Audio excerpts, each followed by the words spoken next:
bro, kenal jersey bro? Hey bro, wah. Kenal long time no see man.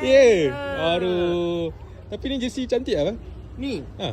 Oh, this jersey ada history sikit. This one Hong Kong team called South China. SC tu South China lah. SC South China. AA, I think the one of the A stands for Athletic Association, if I'm not wrong lah. So, nak tanya kenapa Puma dia macam terbalik lah? This one, I don't know how they made it in Hong Kong. Aha. But not only is the Puma memang panjang, nampak? And it's, if you see, it's embroidered. Plus, Ada cerita lah? ada cerita. There's a number 9, Aha. all stitched up. So, check. I asked ex-Selangor player called Tim Bradbury.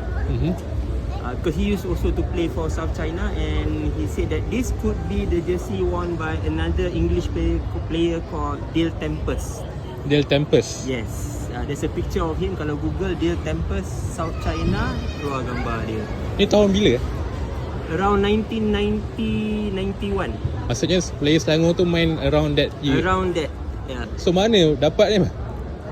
Itulah kalau sebut rasa macam pelik, but this one random kedai bundle. Tapi rahsia lah. Rahsia dah tak ingat. Tu tak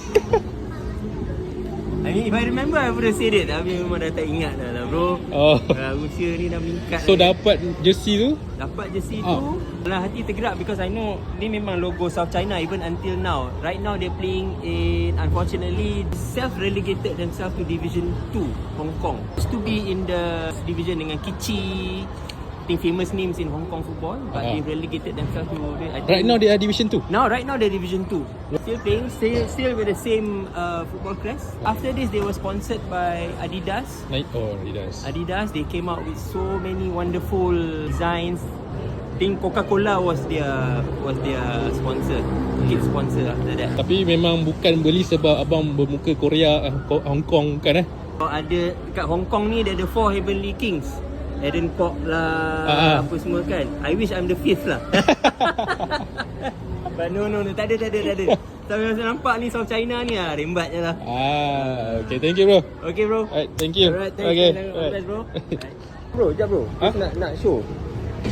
So I asked Mr. Bradbury. He used to play for Selangor, and after that, for a period of time, played for South China. Ni ex-player Selangor ni? Ex-player Selangor. Dia reply Tim Bradbury. That's Dale Tempest. Same kit, but of course with better looking sponsor lah. Kan ada kabel tak ada bro. Kabel tak ada bro. Okay bro. Alright.